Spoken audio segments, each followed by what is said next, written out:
Jay, so you guys then are put in a position where you guys have made or decided this is the path in which you guys are going to go in getting to the final. And you were telling us about Aiden and him obviously facing the Heat up front in the final, but just had that fighting spirit to make sure that you guys win at the end of the day, which was brilliant for us to see. I remember watching that on TV and you guys winning the World Cup. How was that feeling for you? No, I think it was unbelievable. I don't think I have the words to describe what I felt at that time, but I just remember we were all standing by the board, and obviously I was in the middle, so I know how much crap those guys were giving us. So when the winning runs were hit, we just went crazy, because you see how they go on every World Cup. They run in your face, they shout at you, and so it was like, yeah, it's out there now. We haven't had this feeling ever, so we really could do the same thing, but we weren't as bad as them though. What team was this, sorry? Against Pakistan. Pakistan. Yeah. Any big names playing for them at the time? Hal Haq, the test opener. Yes. He opened the batting. There was a left arm spinner that actually he made his test debut, has played a few games for Pakistan as well. Not sure of his name, but other than that, I don't think there was too many big names that I can really remember. Yeah, but that's pretty cool. So now you guys beat Pakistan. Did you guys at the time, I think Jay, and that's why I want us to go a bit deeper, did you guys at the time, obviously you've won the World Cup, feel like we could move this under-19 performance into the seniors? And obviously after that, everybody's going to branch out into franchise cricket. What was like the thinking amongst you guys? Yeah, personally, we obviously all thought, okay, if we win the World Cup, we obviously have better chances of being picked up, being contracted by whatever franchise it was at the time. And I think that was kind of everyone's hope. Because as soon as you leave under 19, a lot of the guys are always uncertain or unsure of what your future holds, because obviously communication within cricket is not really the best. So I remember Ray at the time saying, if we do win, he'll do his best to obviously ensure guys have some sort of future or setup after that. And yeah, it only happened for a few guys, and rightly so, they deserved it. And obviously everyone's journey is not going to be the same and easy going. So credit to the guys that stuck around and actually carried on going, where like I said, not everyone's going to be blessed with a plate in front of them. Yeah. So then, what happens in your journey? You finish SN19 and then? Yeah, so mine was, I would say, kind of rough. I think that was one of the hiccups along the way with me. I think fortunately I played a bit of first-class cricket while being involved with the under-19s, but I think at the time I had no idea what it actually was. So I was just told I need to play at a field, just be there on time. Yeah. And I had no idea that it was actually like first-class cricket or List A. So I had no clue what was going on. And I think I'd played maybe up to like 7 games, and I couldn't buy a run because I had no idea what it was, what I needed to do. And unfortunately, like the start to like my professional career was a rough one. I think after 10 games, I probably averaged about 10. And obviously, if you get off to a flyer, that's why the high-five players, the averages are always 50, 60, whatever. But like you don't really know when guys actually have a bad start and how they come back from that. So that's why those cricket keyboard people, and they're very quick to judge you, but they don't actually know what people have actually gone through and their struggles, which I find unfair on players, but okay, we'll leave that for another day. So fortunately enough, went to the World Cup and obviously had a decent World Cup, and they gave me another opportunity. And I think that following season, I did really well for Province at the time, and the season after was rewarded my first contract. I was never had a semi-pro or anything like that. Just my first contract was my first rookie for the Cobras. Yeah, and then you walk into the change room. How was that for you? And which of the players were there that you were like, wow, now I'm playing with seasoned pros? Yeah, okay, so to be fair, most of them, because at the time the Cobra side was stacked, and it was crazy. I mean, I think fortunate enough, the season before I became quite close with Dane Pitt, and I think that was the season he just started playing Test cricket as well. So I kind of latched onto him a little bit, even though I didn't really say much. Obviously, there's a lot of big guys in the change room, and I felt very intimidated by that. And I feel like Rory Kleinveld and Dane Pitt, they were kind of the two jokers with me. So they were the two that I kind of latched on a lot easier than the other guys. But for me, Justin Kemp was still around, Justin Ontong was there, Andrew Patik was there, Dane Villas was there, JP was around, who else? Vernon was still playing, and was Richard still there? Yeah, Basil was still there. Yeah. But to be fair, I actually got along with Basil. Basil went to Weinberg as well. Yes. Yeah, I remember making my T20 debut with him, and I think it was the fastest spell of bowling I've faced in my life from Shanna. Yeah.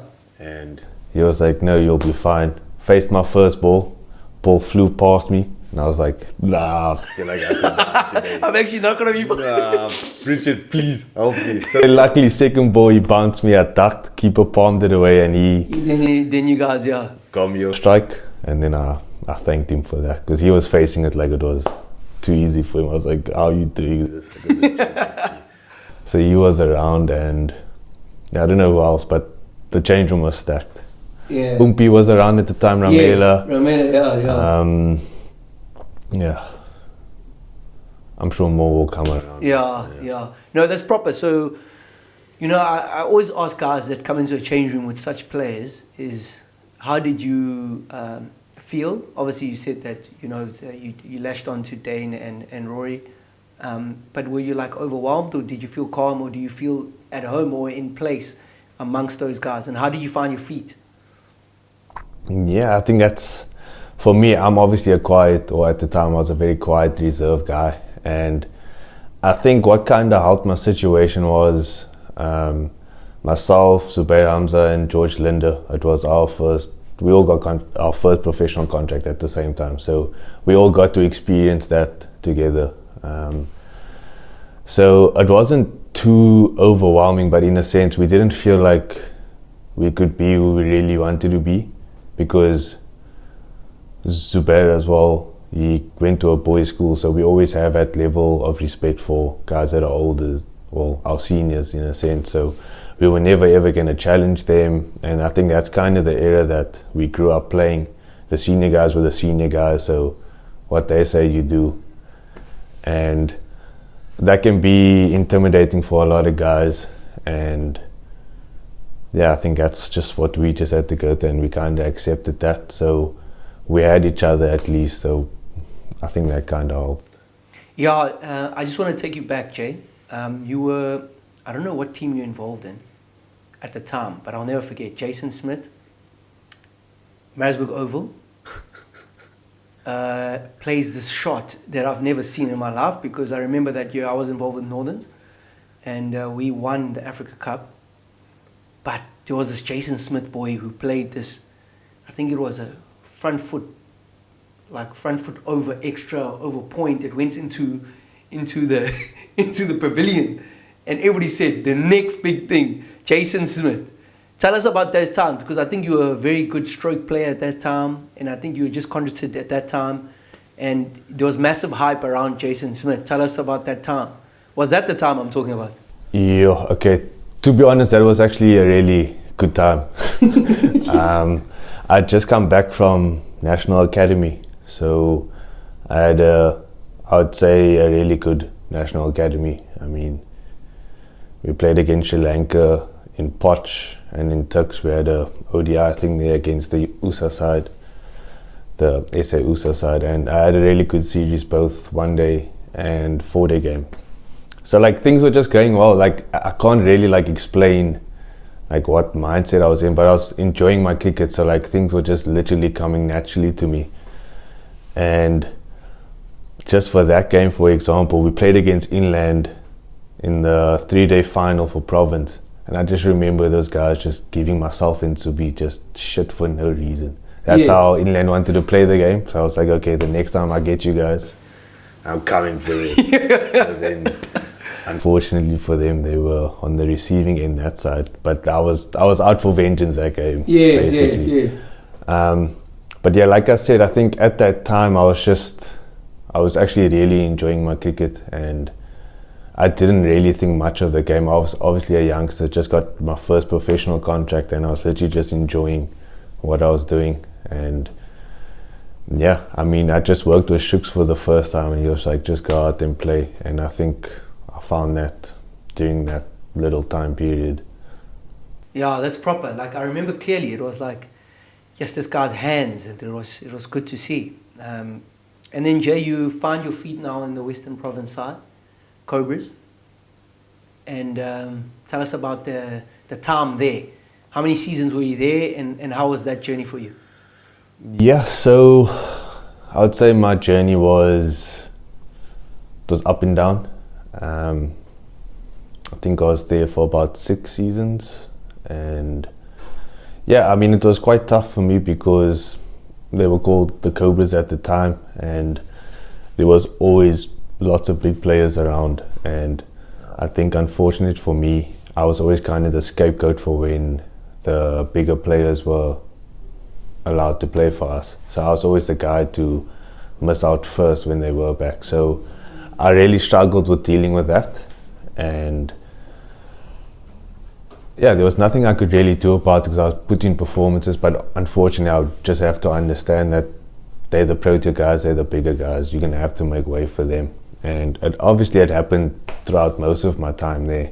And yeah, it's obviously not something you'd wish upon anyone. It's not nice to go through that, but yeah, unfortunately I did, and it is what it is. But obviously it's made me the person that I am today, and so I'm grateful for experiencing that, and yeah, thankful for the people that I had in my corner throughout that time. Yeah, and then you decide to make the move now to the Dolphins. How's that been for you? Yeah, so for me personally, I think it's been good. I think I've been able to find myself as a cricketer and as a person. To be honest, I think it felt like home before even joining the Dolphins squad. There was a season, I think 2 years before moving to the Dolphins, Tuffers actually reached out to me, and he was like, what's the chances of you moving to Durban? So I was honest with him, and I just said, if there was a team that I would join, it would be Durban, it would be the Dolphins. And he was like, okay, cool, so what's your thoughts on joining this season? And honestly, I was from Cape Town. I didn't want to leave Cape Town because things were still going okay. And he was like, okay, no, that's fine. We would like you to join. We have an offer for you. Let us know what your thoughts are. And yeah, I was honest, and he accepted that. He was like, okay, cool, we'll be in touch. We'll let you know. So obviously not the right time now. We'll be in touch again. And that season after I got injured, Emmy was a guy that was constantly checking in on me throughout my rehab and through my injury, which I actually found kind of weird that the Dolphins were trying to find out how I was doing more than what my actual management at the time. Not to say that the management wasn't wrong. checking on Yeah. Just like Emmy was like asking all the time, which kind of made me feel like he actually cared a lot more than what a coach would actually normally care. Yeah. And so making the decision at the end of the day, I thought, I think my time at Province had come to like a halt in a sense. I thought it was better for me to grow as a person away from Cape Town in a sense. And yeah, I think Imi made that a lot easier for me just to make that decision. And then obviously meeting the guys and spending time with the guys, I think everything kind of fell into place. Guys were nice to me, and obviously our culture here is a lot different to what it was in Cape Town, but I feel like it's a culture that I'm a part of, in a sense, not that something I just had to follow. It's a culture that... Inclusive. Yeah, 100%. That's the word. Well done. Yeah. No, it's interesting, Jay. I had an interesting chat with one of the guys a couple of weeks ago about that. I say culture, people feel they have to like fit in. I believe not really. I feel like once you're part of a team, you are the culture. Yeah. So you need to be part of the culture and have your say and have your bit 100%. of the culture. So the quicker that can happen, you don't have to fall into place. And yes, there's basic rules you need to follow, and everybody knows that. That's what teams do. But in terms of adding value in the environment, it's about guys feeling comfortable and being themselves as quick as possible. 100%. And I get people can say, just be yourself. No, but you are the culture as part of one of the players in the actual team. So that's pretty dope. I think you've added like massive insight and calmness in our change room. And if we didn't allow you to be like that, then it wouldn't balance out and be the squad that it's supposed to be. So that's proper. And then Jay, congratulations last season. You were player of the season, eh? Yeah, players player. Yeah. And players player. All right, Jay. All right, boy. Anyway, so with that, Jay, bro, how was that? And congratulations, bro. That was pretty good. I think you had a good season. And you contributed really, really well. Guy who just gets along with his job, does his job well. How was that for you? How was last season for you? Yeah, obviously, I mean, to be honest, I didn't ever think that I would get the awards that I got. I mean, I don't do it for that reason or that purpose. I've never aimed to be the Dolphins player season or for whatever team. For me, my goal is to try and contribute to the team as much as possible. And I just think the situations that I was placed in throughout the season fell into place for me. I mean, I know we struggled as a batting unit, but I feel like that kind of brought out the most in me.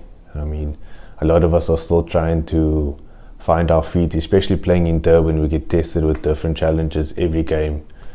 It's obviously a challenge on its own, so I feel like that kind of allowed me to experience and do as I see fit. I felt like I wasn't rushed into making stupid decisions or anything. So I think that's why I said with the team culture, it allowed me to be who I am. And I feel like that's kind of translated onto the field as well. No, that's proper. And I think you've been involved in a couple of winnings with the Dolphins. 4-Day Cup, you guys won that. That was pretty cool. How was that for you? Yeah, I think that was actually probably one of my more special moments in my career. I mean, it's nice winning trophies, whatever, but for me, I think it was special because I made a very big contribution towards that cause. I mean, the 2 or 3 weeks before that, I was literally broken from batting, and it was just nice to feel like that reward and have that good feeling afterwards, that everything that I actually fought for throughout the season, that my hard work was rewarded at the end of the day. So for me, it was an unreal feeling. For me, it could have been up there with the World Cup. Yeah.